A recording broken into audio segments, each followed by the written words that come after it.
to another Formula One show, and Mustafa and Kulia with me today. We're discussing the Silverstone Grand Prix that went down yesterday and all the contentious points and issues.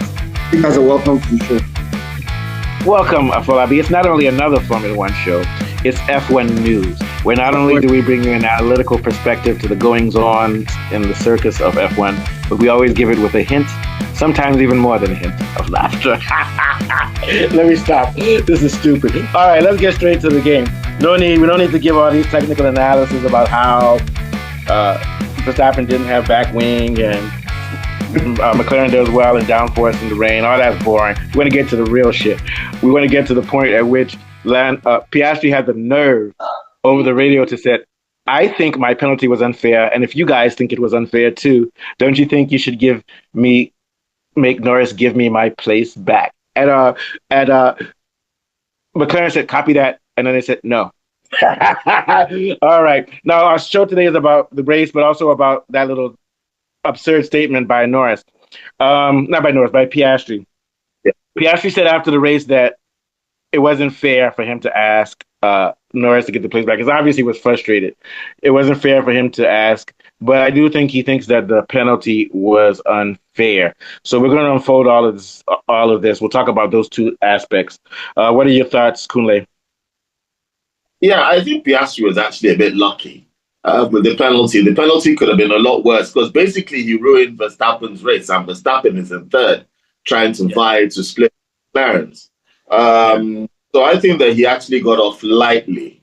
I'm surprised that I think Verstappen he could have made a bit more of it. I don't know. I didn't really get to see what Verstappen's opinion on it was. Oh, well, you know what Verstappen said? Verstappen said that it had nothing to do with it, that it was him slipping. But I think Verstappen likes Piastri. He just hates Norris. Because Verstappen also said that he felt Piastri's penalty was excessive and wonders why they did it. I think he's hinting that they didn't do it for Russell last time because he's British, and they might have did it for Piastri so that they could have a British victory in Silverstone. So whether or not Verstappen says he doesn't think Piastri did anything wrong, but I think his bigger beef is this British bias. Because why didn't they give it to George Russell when he did it to Verstappen in Canada, and Verstappen would have won? Do you understand what I'm saying, Kunle? Go ahead. Yeah. Well, maybe that might be Verstappen's dislike of Russell and that's what I'm saying. I think so. Yeah. Because Piastri was equally guilty of what he did. Yeah. And if I were Verstappen, he should be pissed off at Piastri. Go ahead. Yeah. He should just be quiet. I don't think he should actually make any comment. He should just be grateful for the second position and that he didn't suffer anything more. No. Verstappen ended up coming fifth, but which is okay because he could have come. He went all the way down to 10th. Yeah, but he came fifth. Yeah. Also, Verstappen said the reason he spun out was because he had no real stability because he made his race for dry conditions with a reduced wing. But yeah, sorry, continue. Yeah. Well, with the naked eye, it looked to me like Piastri had forced him into that incident. I think Piastri took him out of his head. I think he's just trying. Like I said, I think the only two people he hates are Norris and Russell. Go ahead. So maybe because Piastri is not British, he doesn't. Maybe in his brain he knows it was Piastri's fault. Yeah. Mm-hmm. Sorry. Yeah. Yeah. Exactly. And I actually have a slight soft spot for Russell. I think he's like, although he had nothing to do with the incident. But yeah, I have a love-hate relationship. I have a love-hate relationship with him. Yeah. so that's what happens at the next. Better than my ex-wife. Let me stop. Your ex-wife is lovely, but yeah. All right. So I mean, to be careful. McLaren not bothered either way. This is more of an individual issue between two drivers fighting for the championship. As far as McLaren is concerned, it's points for the constructors 1 and 2, and it's all just it's sort of like when you say, "Did I score? Did the opposition score or own goal?" So for the team, they don't really care. Goal is a goal. They got 4 points. Yeah, and I think but it would have been now becoming more in this championship, and he is trying to be the challenger to Norris. Yeah, Piastri showed cold-bloodedness because can you imagine saying that since I think this penalty was unfair, and I'm sure you think it is, tell Norris to give me. And I wonder what would have happened if they had told Norris to do it. That would have been a good, funny test. I don't think Norris would have done it, but I think Norris would have been upset. He was like, how could you guys ask me to do this? So it shows you that That's like someone saying, telling the team, I dropped my food in the cafeteria today. Bully beat me. Bring Norris his food. You know, that type of thing. That's what it's like. He's trying to chance Norris. He's trying to chance Norris. And if I were Norris, maybe I'm he's wrong. trying to say, huh? What'd you say? Piastri is trying to say that he should be driver number one. That's what he's trying to do. Yeah. He's trying to say that really I should be driver.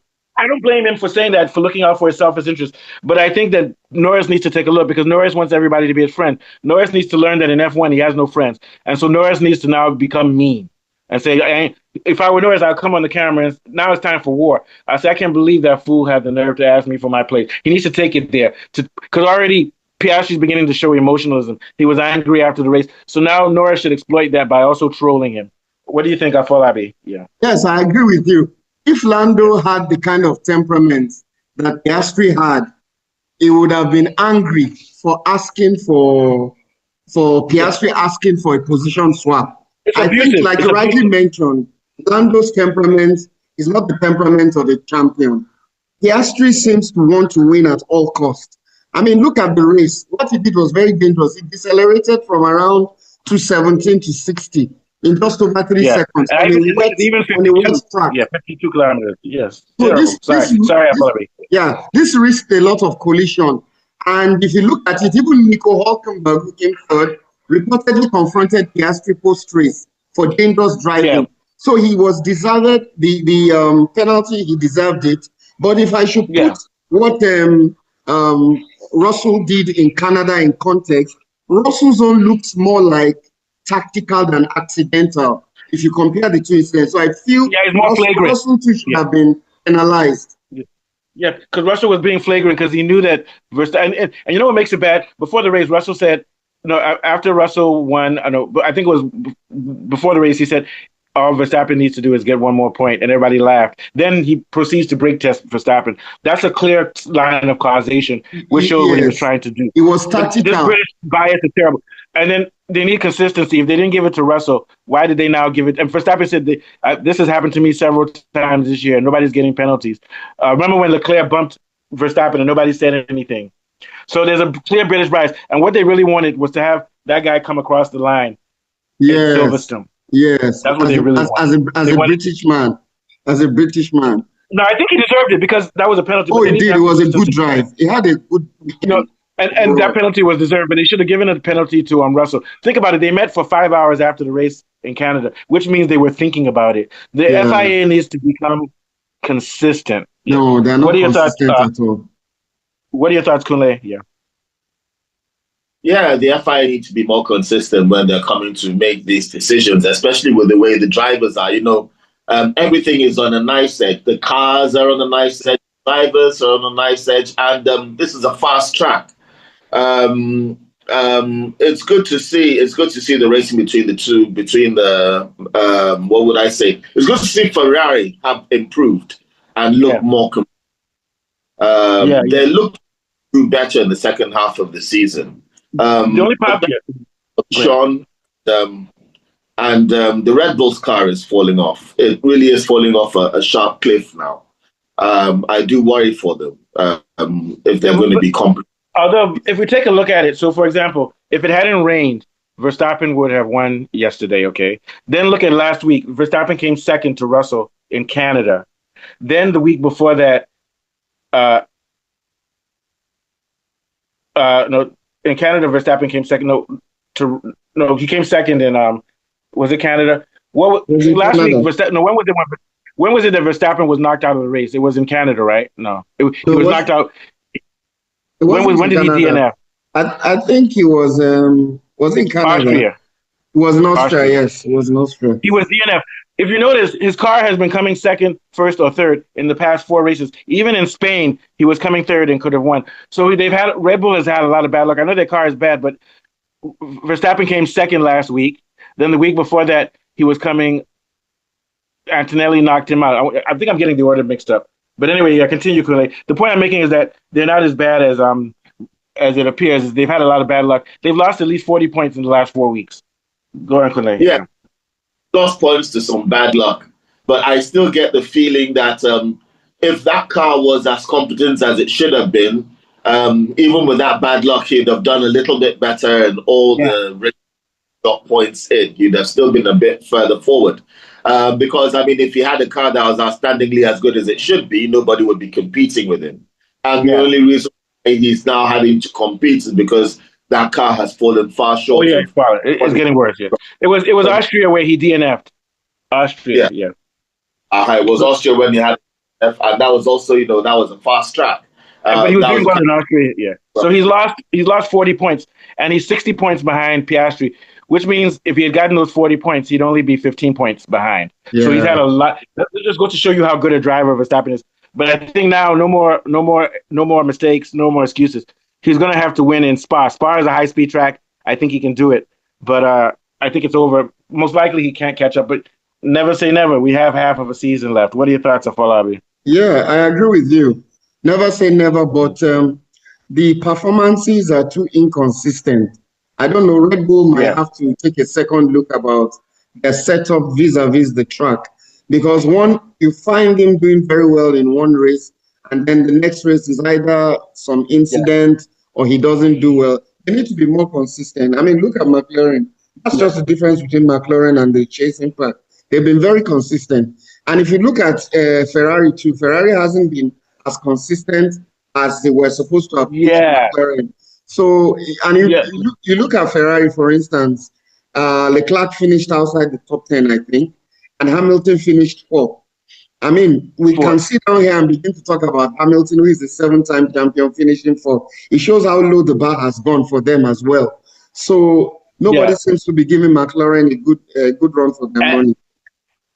You're right. And even within weekends, Ferrari is inconsistent. In free practice 1, 2, and 3, and then Q1 and Q2, it looked like Hamilton was going to get pole. Then all of a sudden, the car disappeared in Q3. I still think they're playing around with that ride height and that skid plank. Yeah, the plank wear issue.